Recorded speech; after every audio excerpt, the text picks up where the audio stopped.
Hi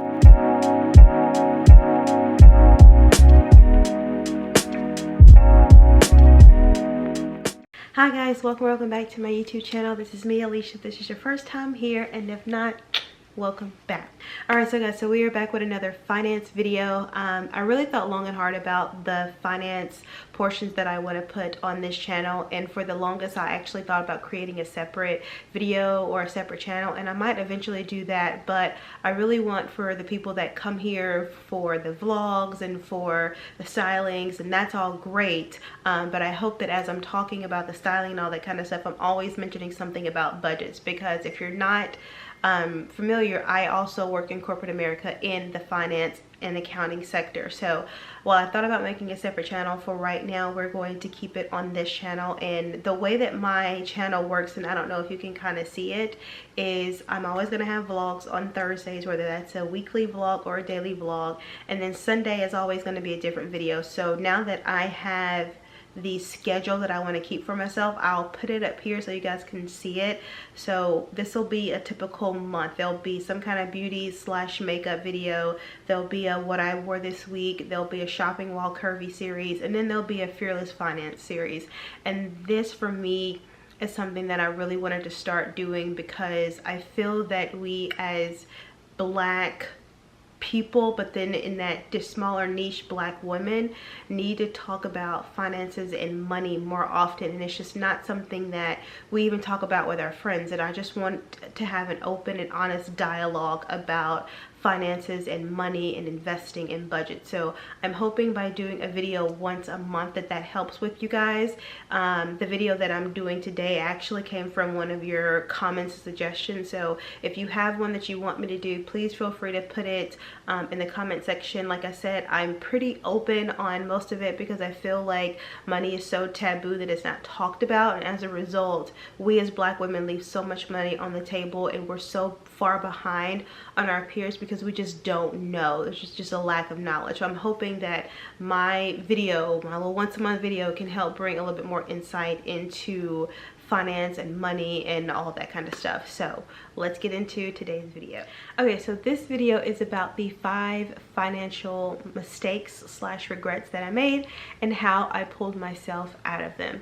I actually posted a video several months ago about my different revenue streams, how I got there, yada yada yada, and one of you guys actually mentioned was, do you have any financial regrets? And I wanted to say, do I? Yes, she does. And I think that that's important for me to say, that everyone has financial regrets. I know that I work in finance and accounting, I'm very well aware, but everybody has mistakes or regrets that they did when they were younger, that they had to make sacrifices in order to climb themselves out of. And so I've spent the last 3 or 4 months going through some mistakes, some regrets, just some things that I wish that, knowing now as 35, I wish I would have did when I was 22 or 25 or 27. So we'll go through them one by one, and I'm doing this for 2 reasons. One, to let you guys know that everyone's not perfect. No one's perfect. Everyone, like I said, even though I work in finance and accounting, I very much had some financial mistakes that I regret making looking back at it. And then 2, I hope that when you walk away from this video that you say, okay, this is her mistake, this is how she got out of it. Mine's not the exact same way, but it's kind of similar. Maybe I can tailor some of her solutions for what I'm doing to get myself out of this financial pitfall. So without further ado, let's just jump into mistake number 1. Okay, mistake number 1 is credit card debt.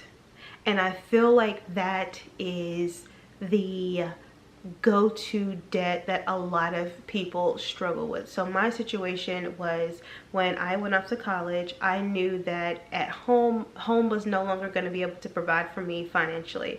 I was a single mother, she was raising kids, it was just, so it wasn't happening. So when I moved on my own, when I moved to college, I knew I was going to be by myself. Also, as most Black families are, finance and credit and checks and checking account and saving, that just wasn't talked about in my family. My family was very much living paycheck to paycheck, very much struggling to pay bills. So the whole concept about, you know, credit card and making the minimum payment and paying before the due date, none of that existed before I learned about it later on in college. So when I moved to college, I was out on my own. I was working, but then there was always that month when I was like, okay, bills aren't where they needed to be, put it on a credit card. No one said that you can't put it on a credit card. So when the credit card came and the minimum payment was $15, oh, I got 15 bucks. And before I know it, I was in like a mountain of credit card debt, and I was like, and it wasn't until, once again, I'm taking these finance classes, and we had talked about, we took a personal finance class, and it was just about how it was a trap of minimum payments, and how a minimum payment is designed for you to pay 85 to 90% interest, 10% principal. So if you had a $2,000 credit card balance, each month you're probably only paying $10 of that actual principal off.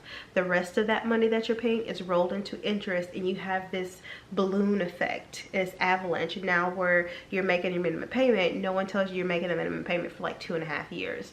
And when I was in that class, I was like, oh my God. So I thoroughly checked my finance, my credit card statements. I was like, I'm literally gonna be paying this off forever. I'm in college, I'm on a limited budget, and it was a struggle. And then even after I graduated college, and got a really good job, thank God, I was in a situation where, because I was in a ton of credit card debt, I couldn't get an apartment on my own. I had to have a co-signer who was not family co-sign for my apartment. I was like, and I felt embarrassed. I felt honestly embarrassed. I'm like, here I am going to work in finance and accounting, and I can't even get my own apartment because my credit doesn't allow me to have it. It was definitely embarrassing, and I told myself, I said, I can't do this. And so when I got my first job in college, I lived like, first of all, I got a second job because I was like, I've got to hurry up and pay this off. This is unacceptable. So I immediately went and got a second job in retail. I worked nights, I worked weekends. I was like, I have got to get rid of this debt. But then another thing that I did, where I was like, oh, I'm graduating, I got all this money. I was like, no, not happening. I moved into an apartment where it was like the first month was free. They put that over 12 months, and it went down.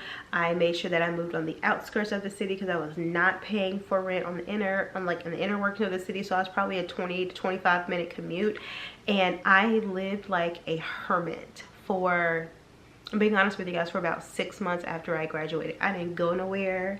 I can't remember ever eating out if William wasn't paying for it. I didn't go on any trips. I went to work. I went to the gym next to work because it was free with us, and then I came home.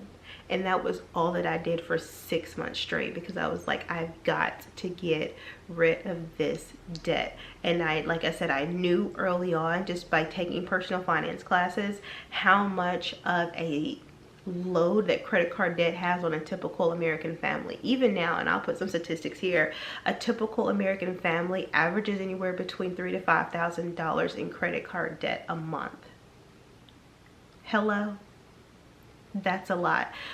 So what I will say, now I'm in a better position now where I pay off all my credit cards every single month, and I'm very cognizant about what I put on my credit. And I actually had a professor says, if you can't buy it in cash, don't put it on a credit card. Okay, next up on my 5 biggest regrets and mistakes, and this is more so of a regret than a mistake, is I wish I started saving sooner. I got a savings account probably about around the same time I was completely done with credit card debt. So around 22, 23 is when I was completely done with paying off the credit card debt and the 2 jobs, and I was stressed. Child, it was a lot. It's when I decided to get a savings account, and even still then, I didn't know. For me now, I'm gonna say something, and I don't want you guys to curse at me. For me now, my savings account is don't touch that. That's what my savings account means to me. That's not what it meant to me back when I was 23 and 24. I would, you know, every payday would come, and I would transfer some money to my savings account because I'm being an adult and I'm being responsible. And then halfway through the month, I'm like, oh, I need it. So I would take that money back out my savings account. And looking back at it now, I wish I did it. I wish I would not have taken it out, because people think that when you're saving money that you have to save $500 and $600 a month. But even something as simple as saving $100 a month, that's $1,200 a year. If you leave that money alone, if you just leave it alone, without zero interest, which you're eventually going to have, but without zero interest in 30 years, that's $36,000 from $100 a month. Now, of course, that's going to be more than that because there's going to be interest involved, but nothing is $36,000 a month from you. $36,000 from you saying, I'm going to put away $100 a month.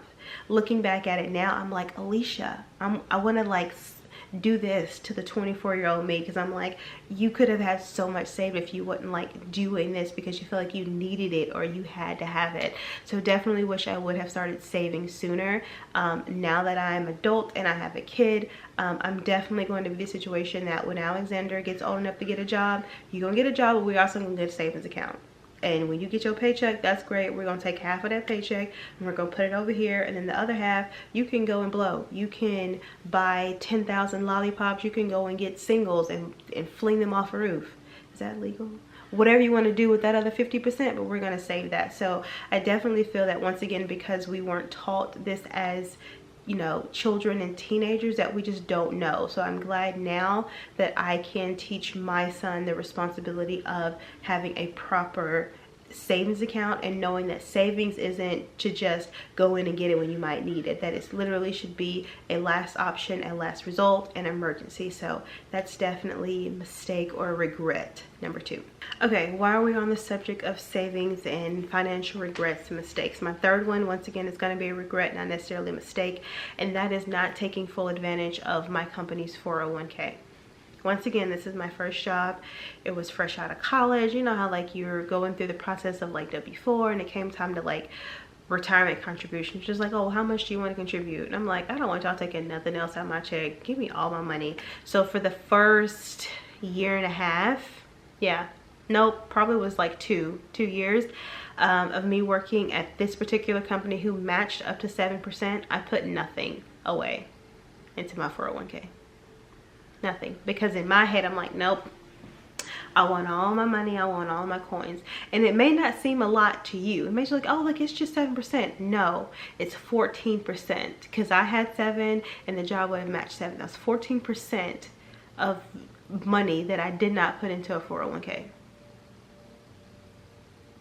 And even when I started putting in, I wasn't matching the full amount. So normally with a job, with a typical, or with a job that you should be looking for, let's just say that a job will match what you contribute to a 401k. So if you say, okay, I want to put 3% to my 401k, your company will match that, and they'll normally match up to a percentage. Most companies are anywhere between like 6 to 7%. If your company is doing more than 7%, you need to be maxing that out. Absolutely maxing that out. You are leaving money on the table. It's my sincere hope that you guys are matching. Here's putting it up to the finance gods that they are matching their 401ks right now, Lord, because Jesus, that is a lot of money being left over the table, especially when you're in your 20s and you're not, even if you're going to retire in like your late 50s, that's 30 something years that money could be growing. Jesus, please let them be matching. And be matching.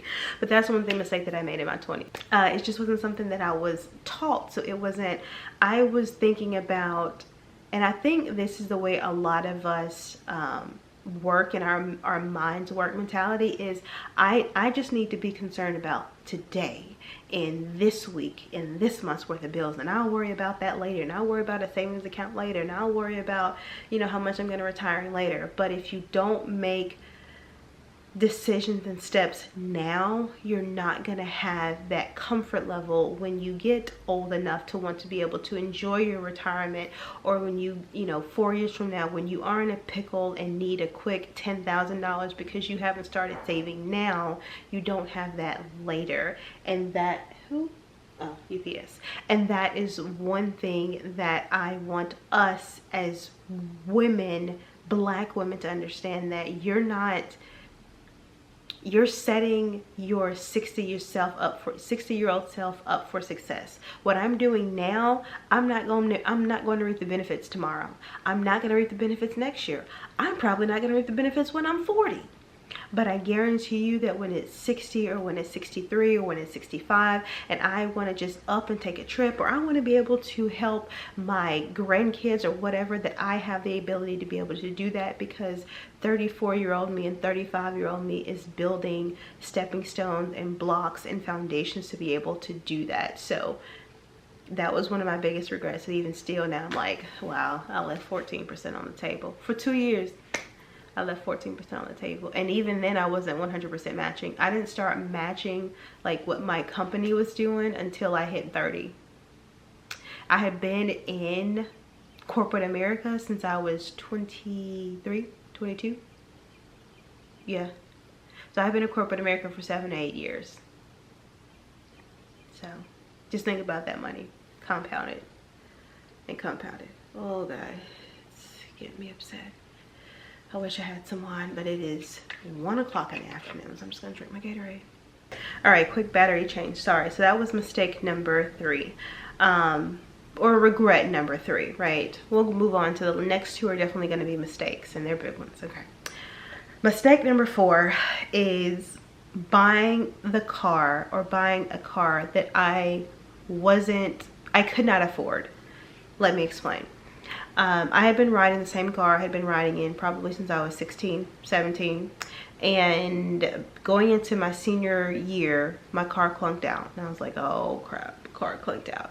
And so I had went to look with William or whatever, and I saw this car and I was like, I want that car. And even then William's like, you're still in college. What are you doing on a luxury car?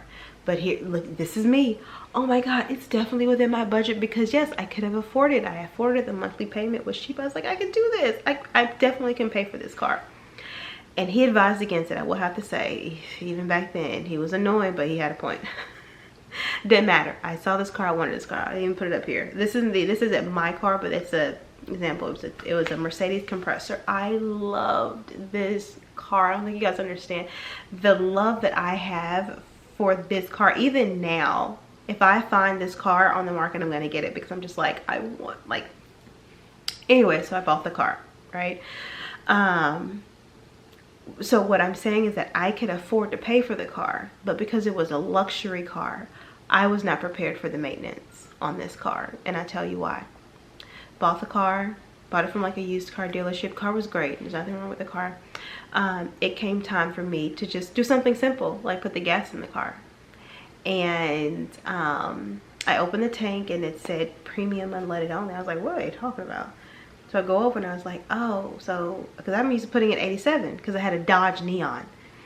And it said 93, and I called William. I said, hey, I was like, you know, do I need to have to put 93? And he was like, yes, Alicia, you have to put 93 in a Mercedes. I said, okay. And so normally for my Dodge Neon, this is back in the day, it would cost $17 to fill my car. No more than 20 if it's like on EE. If I've been like riding under the E, you know, it was like, there's like the E and then there's like the dash, and I was like right here, right?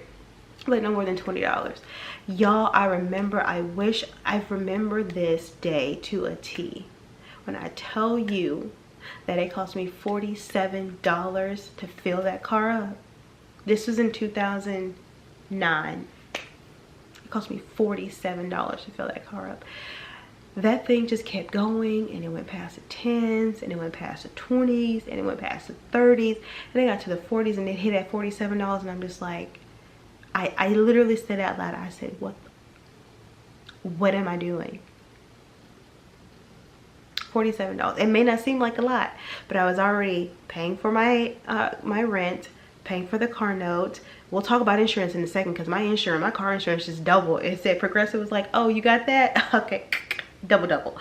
I wasn't prepared for the maintenance that came with a luxury vehicle. I wasn't prepared for the maintenance that came with it, and I struggled, and that's where I packed on more debt, because when it came time to get tires for the car, when did the tire cost $275? Credit card, because I couldn't pay for it in cash. It came time to get an oil change, $100 and something. My God, my oil changes used to be $30 something. Credit card debt. I wasn't prepared. While I was prepared and I budgeted the maintenance, the actual car payment, I did not budget the maintenance, and I did not know the maintenance that would come with a luxury vehicle. And I definitely learned my lesson then, was that while you have to budget for your car payment, you definitely have to budget for the other things that come into play, whether you're getting a luxury car or just a new car. Just as simple as a new car. A car tag on a 2006 is going to be a lot cheaper than a car tag on a 2023. It's just going to be so much different. Your car insurance is going to be a lot more expensive. And so that was one of my grits that probably, I'm not gonna lie to you guys, I probably spent or put another $2,000 on credit card debt just that first year of having the car, between the oil changes and this expensive ass gas, and I needed tires, and then when the brakes.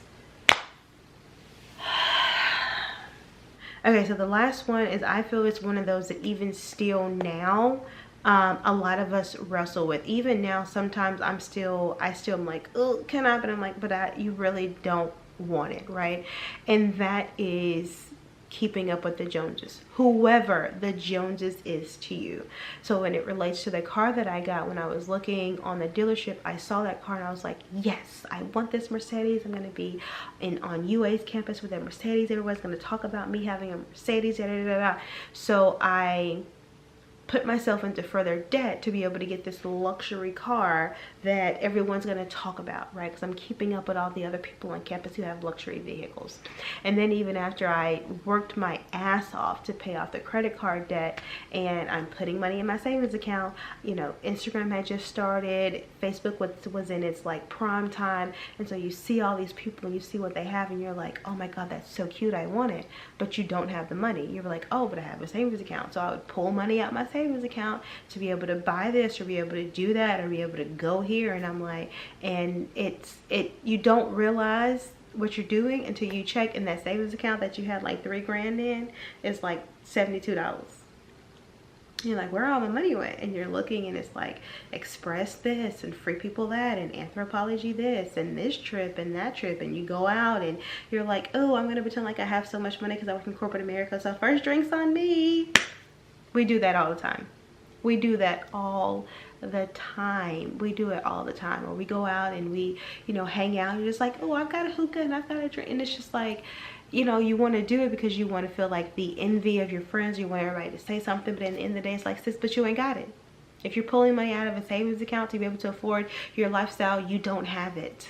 And I struggle now because even though, and I tell you guys this all the time, and I hope you guys can understand my sincerity, is I understand that me as an influencer, it's part of my job as an influencer is to be able to convert whatever I'm talking about into actual sales, right? That's why brands come to you, because they see that you have a history of converting clicks into add to carts, into checkout. So I'm very well aware that there are some aspects of my job that require me to have certain sales. However, I always say that if it's not in your budget, please don't buy it. And I want you guys to understand that before I am an influencer, I am finance first and foremost. I feel like in this day and age of Instagram and TikTok and YouTube and all this kind of stuff, that we as consumers want to consume things that we see people have because we feel like it looks good on her, I want to wear it. Or, oh my God, this foundation is gorgeous, I'm gonna get it because she's having it. And it's okay to do that when your budget calls for it. But if you see me, or if you see an influencer or whoever has something or flaunts something or shows off something and it's not in your budget, please, I wish I could beg each and every one of you guys that are hearing this, please don't buy it. I tell people all the time, if it's not in your budget now, save up for it and buy it later. And it I don't want to say it upsets me, but it's very disheartening when you have this age of consumerism. Everybody's like, buy, that no one's saying, but check your budget first. And I hope that that comes across in all of the styling videos, whether you watch me on Instagram or TikTok or whatever, that I want you to be able to afford it first before you buy it. If you have to buy it with a credit card and you don't have the cash on hand, don't buy it. If you have to afterpay it because you don't have the payments now, don't buy it. I think Afterpay and PayPal and all these other kind of things, I think they're great. But if you're not going to put it in your budget, the payments that come every, 2 weeks, then don't buy it. Don't buy it.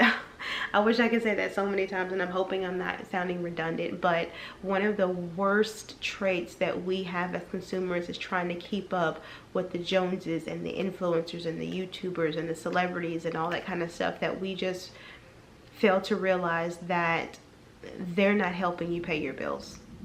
Okay? You can't call them and say, hey, Capital One's calling me, can you talk to them, because they keep calling me for this minimum payment and I ain't got it.